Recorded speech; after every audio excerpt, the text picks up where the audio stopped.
One Calgary City councillor is taking aim at the recently released independent review into the Bearspaw South Feeder Main failure, saying it was a combination of previous reports that was equivalent of an AI summary.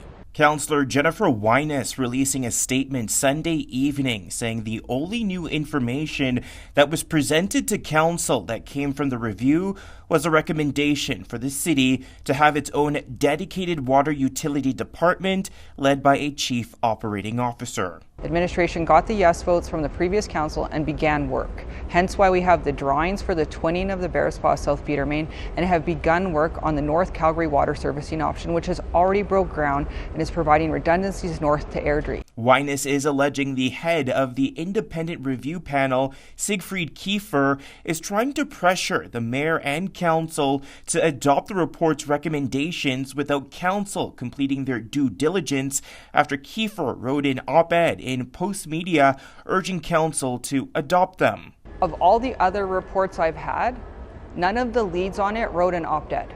So why is the last report on this important infrastructure writing opinion pieces? Kiefer says he's not looking to pressure members of council, but says, based on the panel's review, council needs to be action-oriented rather than being debate-oriented.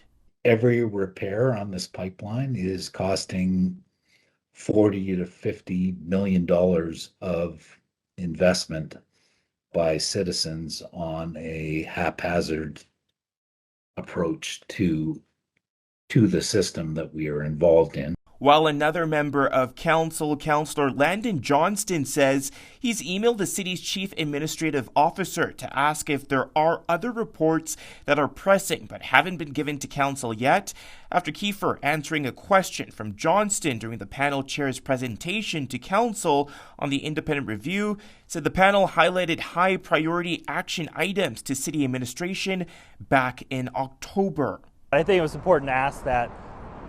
Is there anything else we don't know about, right? Like, I don't want to come 5 months down the road only to find out there was another important report that we didn't get. City News did reach out to the City of Calgary on Johnston's email, but did not receive a response back. As for Calgary's mayor, he says he expects debate on how the panel's recommendations will be implemented, but says council is in agreement that something needs to be done. But at the end of the day, our council is very united in terms of wanting Calgary's water utility to be accountable, to be well run, cost effective, safe. In Calgary, Djan, City News.